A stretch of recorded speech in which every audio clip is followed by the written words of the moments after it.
Oke, assalamualaikum warahmatullahi wabarakatuh dan selamat pagi anak-anak sekalian. Gimana kabarnya hari ini? Alhamdulillah, luar biasa, Allahu Akbar. Oke, cantik-cantik dan ganteng-ganteng ya semuanya anak-anak. Bapak hadir semua enggak? Alhamdulillah hadir semua ya. Sebelum kita belajar, mari sama-sama kita berdoa. Oke, untuk ketua kelasnya tolong dipimpin doanya ya. Oke, alhamdulillah kita sudah berdoa, semoga dalam belajar kita diberikan keberkahan dalam belajar ya. Oke, setelah kita berdoa, selanjutnya Bapak mau absen. Bapak pengen tahu nih, apakah hari ini anak-anak Bapak hadir semua atau tidak ya.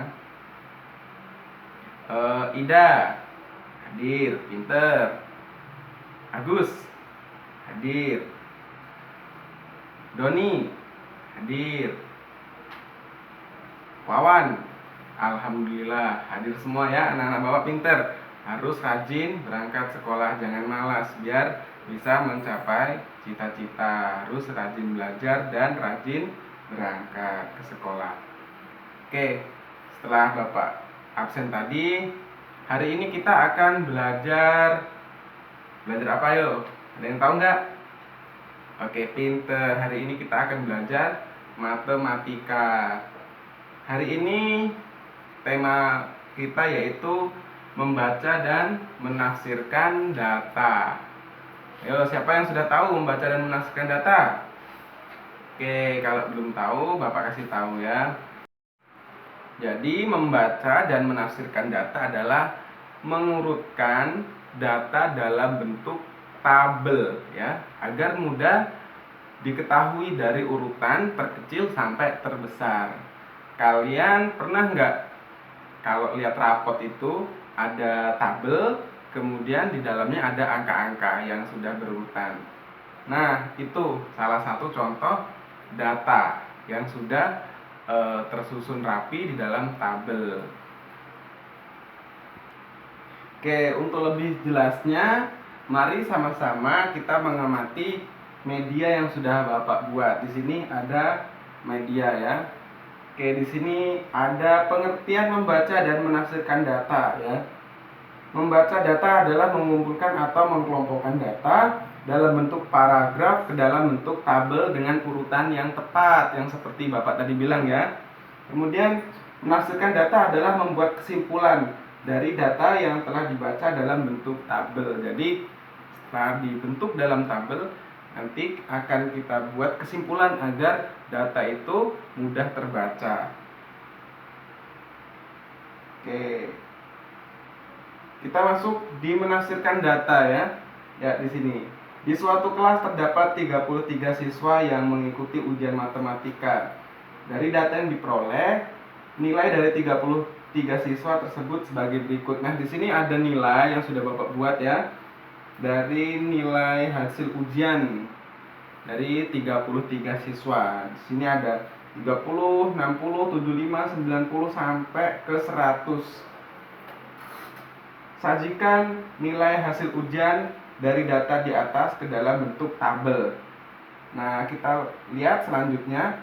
Nah, ini adalah tabel yang sudah kita buat dari data tadi yang belum berurutan, kita urutkan dalam bentuk tabel.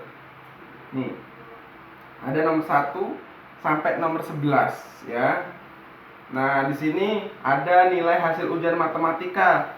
Jadi nilai hasil ujian tadi itu kan 50 sampai ke 100 ini, 50, 55, 60 sampai 100. Kita lihat nomor 1. Yang mendapatkan nilai 50 itu ada satu orang ya. Jumlah ini jumlah yang mendapatkan nilainya ada berapa ya. Yang mendapatkan nilai 55 adalah sebanyak 2 orang. Yang 60 sebanyak 2 orang, 65 3 orang, 70 4 orang, 75 4 orang, 80 4 orang, 85 6 orang, 90 3 orang, 95 2 orang, dan 100 itu ada 2 orang. Nah, jumlahnya ini ada 33. Jadi ini adalah jumlah nilai, urutan nilai dari yang terkecil sampai terbesar. Ini adalah jumlah yang mendapatkan nilainya. Oke, selanjutnya membaca data. Setelah data sudah disajikan dalam bentuk tabel, kemudian kita baca. Untuk biar lebih jelasnya lagi ya. Membaca data, siswa yang mendapat nilai 50 ada 1 orang. Siswa yang mendapat nilai 55 ada 2 orang. Siswa yang mendapat nilai 60 ada 2 orang. Siswa yang mendapat nilai 65 ada 3 orang, dan seterusnya. Ini bisa kalian pahami, bisa kalian lihat di media ini atau di slide ini.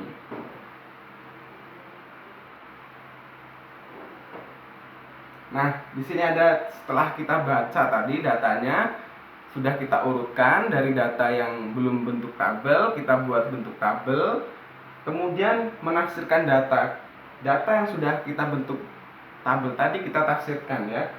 Nilai 85 merupakan nilai yang paling banyak yang diperoleh siswa. Jadi dari data tadi bisa kita ambil kesimpulan ya. Jadi menafsirkan data adalah menyimpulkan. Jadi bisa kita simpulkan nilai 85 adalah nilai yang paling banyak diperoleh oleh siswa. Dan nilai 50 merupakan nilai yang paling sedikit dari siswa. Nah, itu tadi penjelasan mengenai membaca dan menafsirkan data yang sudah Bapak buat dalam slide atau gambar ini. Nah, selanjutnya Bapak kasih tugas ya, untuk setiap orang membuat pertanyaan terkait membaca dan menafsirkan data ya. Bisa ditulis dalam buku catatannya individu ya. Setelah kalian membuat daftar pertanyaan, selanjutnya kita akan belajar secara berkelompok ya. Sekarang Bapak minta buat kelompok, satu kelompok itu terdiri atas 4 orang ya. Ayo kita buat kelompok. Oke, sudah selesai, sudah ada kelompoknya semua. Nah, kalau sudah ada kelompoknya semua, sekarang Bapak minta masing-masing kelompok untuk mengerjakan latihan di halaman 161 ya, membaca dan menafsirkan data. Di sini ada latihan di halaman 161. Kalian kerjakan secara berkelompok, kemudian kesimpulannya itu nanti kalian presentasikan di depan ya. Satu kelompok satu orang mewakili kelompoknya untuk membacakan hasil dari kesimpulan yang sudah kalian dapat dari latihan 161 ini.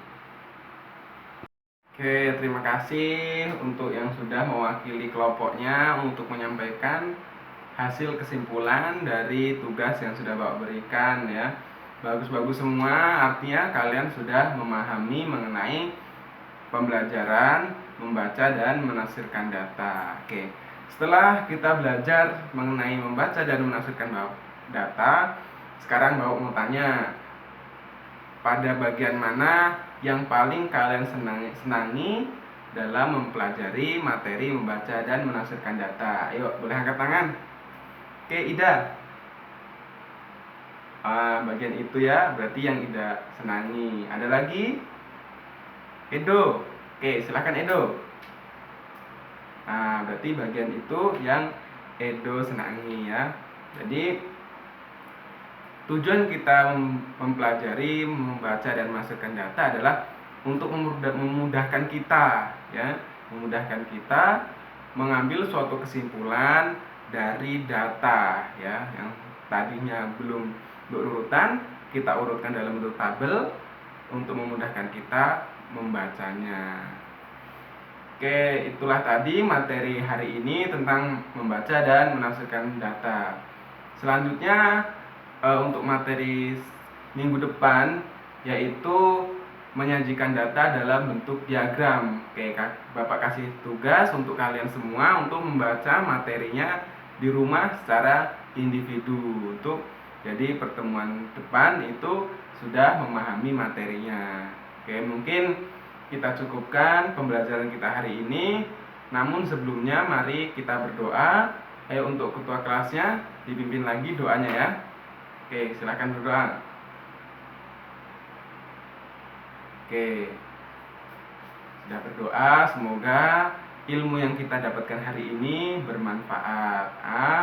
Amin. Oke, selanjutnya akan Bapak akhiri pembelajaran hari ini. Namun sebelumnya Bapak berpesan agar kalian rajin-rajin belajar ya, rajin-rajin masuk sekolah, belajar di rumah. Kalau ada PR langsung dikerjakan ya, pulang sekolah langsung pulang, nggak boleh mampir-mampir ya.